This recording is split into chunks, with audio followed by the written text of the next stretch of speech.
আজকে আমরা চলে গেছিলাম হিলতে একটা ওয়াটার পিউরিফায়ার সার্ভিস করতে। কাস্টমারের কমপ্লেন ছিল ফিল্টারটি চলছে কিন্তু জল আসছে না।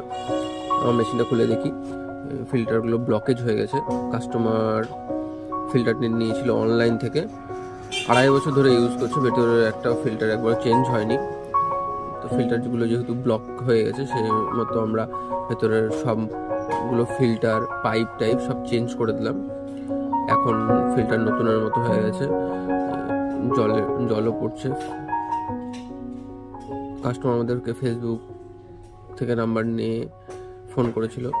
তো আপনাদের বাড়িতেও যদি কোনো ফিল্টার, চিমনি বা গিজারের সমস্যা হয়ে থাকে তো আমাদেরকে কল করতে পারেন। ধন্যবাদ।